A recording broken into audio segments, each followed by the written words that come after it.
Good morning, everyone, and happy Wednesday.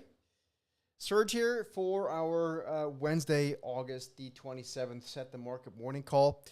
I'd say let's get started in about 1 minute or so.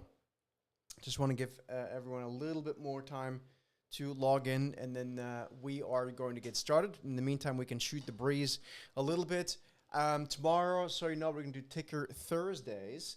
So that'll be tomorrow. Obviously, we have, and maybe not that obvious to everyone, but today, after the close, we have NVIDIA earnings. We'll touch on that as well.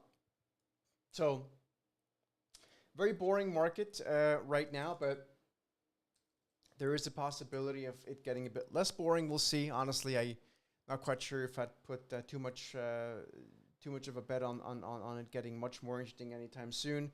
This could easily linger another 2 weeks. But then again, it can change very quickly. So that's the tricky bit about right now. We'll talk about this here in just a minute. Let's see here. Yeah.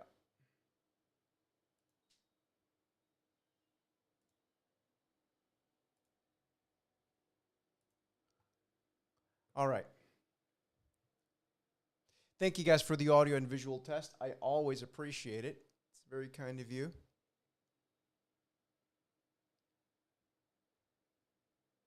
All right, let's get started. Again, good morning, everybody. Serge here from thesteadytrader.com. If you're here for the first time, thanks for coming. Please make sure you subscribe to the channel. We're trying to do, we want to get to, this still like really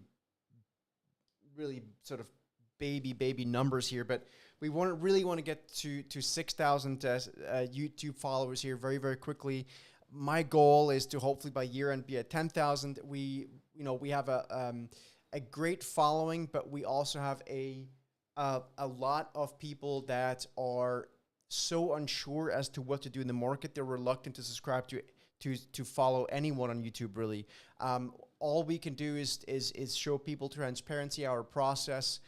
Through these YouTube live shows, the videos, the vlogs, the shorts, the posts, and in hopes that people come to their senses and realize that investing and trading is a process, not just one morning waking up and deciding to buy some calls on something that they heard their neighbor talk about. That ultimately will blow up their savings. So please subscribe to the channel. That would be very helpful.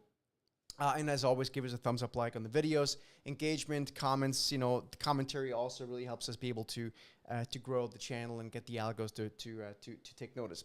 Now, before we get started, let me quickly drop again once again the podcast interview. It's a video interview on YouTube here that was published yesterday. I would encourage everyone to go watch it. I just dropped it into the chat box.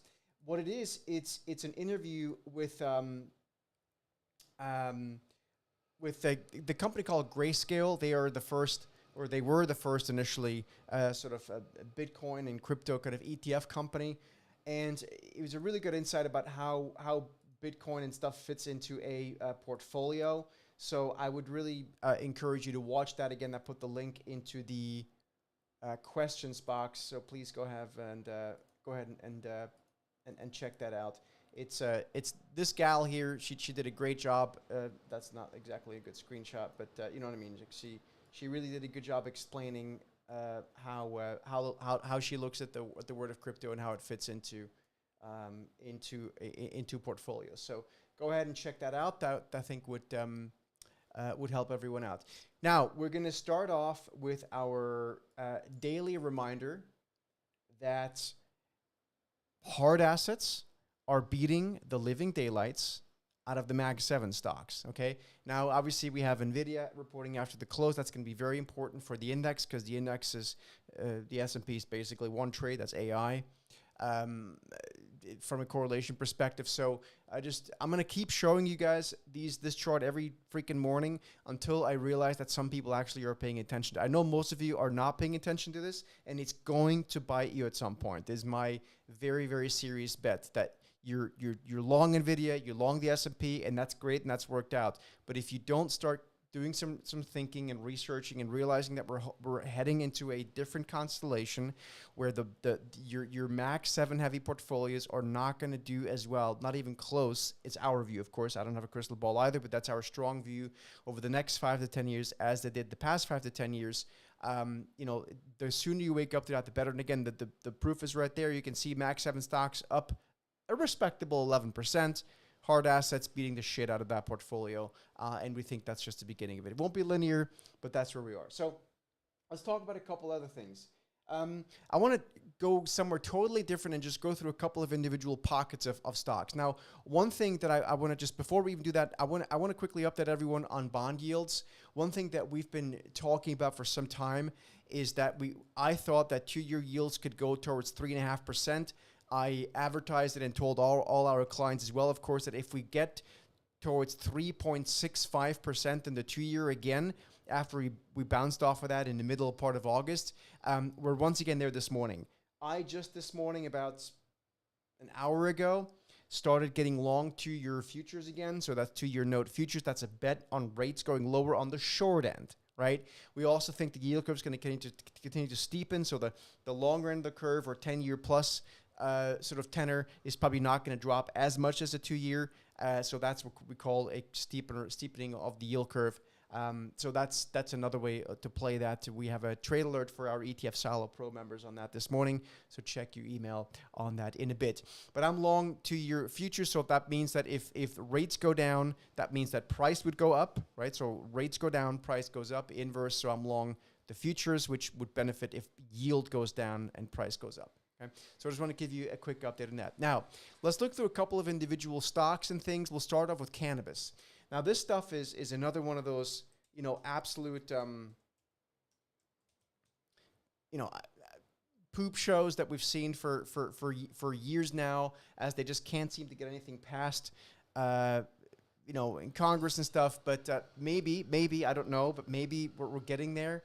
MSOS is your ETF that will track basically U.S. cannabis. And this is purely technical. And again, it's cannabis, so it's crazy. But MSOS is the ETF. And essentially, what I'm thinking here is we're right back to now where we gapped down to November of last year. So like 10 months ago. That's right after the election, by the way. If we can get back up in here, we have the opportunity to fill that unfilled gap. Now, this is not going to take one day unless there's major news, of course. But I do think there's an opportunity here, or the possibility, I should say, and I'm trying to find a little drawing tool. There's the possibility of this gap ultimately filling. Now, I will say cannabis stuff is very newsy. So we could wake up one morning and cannabis is down, 10%, 12%, 20%, but it could also be up 20%. So this is a small position kind of thing. Obviously, can't give advice here, but through the lens of risk management, again, I would think, and through the lens of education here, I think a small allocation here would be proper. Again, not advice, but something that I'd be looking at. But that's about 25%. Yeah, if you go to, so the profit target on that would be, again, about 25% higher from here, about $6.80 on MSOS. Again, not expecting this to be linear unless there's really positive news overnight or something like that. Yeah, so thought I would point that out. So that's idea number one. Another idea comes from our momentum indicators. So this is momentum, so the TST Trender. If you don't have the Trender yet, please do yourself a favor and go get it. We just launched our browser-based version, which is an unbelievable. This is a complete standalone thing, so you don't have to install anything. Go send us an email on that if you could, and we'd be happy to take you on board. But this is a stock that came up on my radar again today. You've probably heard about it. You've probably heard your neighbor's dog probably owns it. AppLovin, APP is the ticker symbol, and we could make all sorts of assumptions here that the stock's going to break higher. What I'm going to tell you, and this is not a forecast because I have no clue, but if NVIDIA has something crappy to say that people don't like, this stock has zero chance of going higher. It's all one big algo trade AI. So, but bearing that, right, this stock remains in in a bullish trend, in bullish momentum, very big difference, bullish momentum, and I think that could be ultimately very constructive for this thing going higher. We have a very clear trailing stop currently around $422 on App loving it. It's a bit of a funny name, but there it is. Another thing I want to point out is uranium. In fact, before we look at uranium, URA is the ETF through the lens of momentum. Let me remind you that uranium on our multi-asset class thing is up 51% year to date. You know what's not up 51% year to date? Max 7 stocks, right? So again, just please keep in mind that hard assets are beating the living daylights out of your Max 7 stocks. Max 7 are not doing bad, don't get me wrong, but they're nowhere near up that and that's a very, very important reason for that. And that's the debasement of currency, 7% deficit spending, yada, yada, yada. And people just don't like it, right? So that's why they buy hard assets in this environment. So that's a portfolio question that I think everyone should be seriously addressing. Go check your investment advisor. If you don't have one, please get one. You can always come to Blue Marlin Advisors as well. That's our investment advisor firm as a separate company. So let's get back to the trender and also look at uranium. So uranium, the URA ETF, is a pure momentum story. We had 2 signals so far year to date, or since April, I should say. We had a momentum buy signal on the 25th of April. Free profit target was reached, and now we've got a trailing stop. Or we had a trailing stop, and then we got stopped out for a big, or the signal got stopped out for a big gain. Then we had a sell signal, and the free profit target was reached. Now, there's actually no real upside momentum. It's kind of stuck in neutral, but I'm watching this very closely, and I would not be surprised if uranium has another momentum move to the upside before long. So this is something to put on the watch list, something that I'm putting in my watch list, I should say, rather. And I would not be surprised if this ultimately has another move higher. I can quickly show you guys the uranium chart, which is just purely on the absolute price chart, just from a pure technical perspective. And this here is what it looks like. I'm going to make it a weekly chart so it looks a little bit more palatable, excuse me. And we have to make this a log chart so it actually shows up nice. Here you go. So this is your uranium chart. Again, year to date, the stuff's up 51%. And it's a hard assets, and there's a reason why it's up, right? It's not just because algos love it. It's because there's an actual reason to be long uranium, energy build out and all that kind of stuff. You know, AI, one reason for it. So if I'm going to be long AI, I much prefer to be long something like this than some of those stocks, which just I think have the potential to be a bit more volatile. But this is the long-term move. You can see a breakout. Maybe we consolidate before we go higher. But uranium remains there. Again, I'm looking for this. I'm looking for a momentum move here. We've got a bullish trend as well, I believe. Let me actually quickly check on the market rover.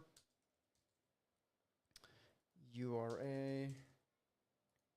There you go. So uranium is, yeah, it's in a bullish trend, but again, we need to wait for that bullish momentum to come in. And right now, uranium is more is just not in a bullish momentum. Yeah, you can see we had an amazing buy signal in April. That one got ultimately stopped out for a gain of 56%. And of course, with options, you can 3-4x that number. And then we had a sell signal that reached a free profit target, then got stopped out for the rest. I'm going to say that was probably about a scratch trade. So now we're looking for the next move up or down. I believe it's going to come this autumn. So that's really all I had. Kind of fast and furious today. Over 15 minutes. We are going to be talking more momentum a little bit later on today, so check your email on that.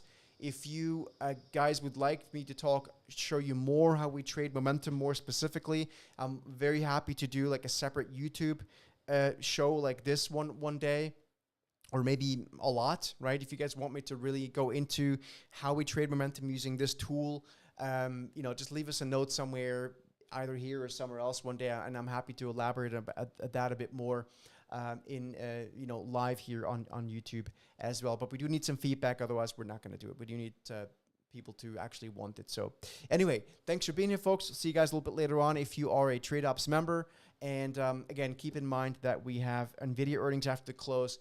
I would expect a very boring day today. We'll find out until NVIDIA, but that's kind of where we are right now, late August. So anyway, thanks so much, folks. Have a great day, and we'll see you guys at the latest back here tomorrow morning, 9 o'clock Eastern, for Thursday.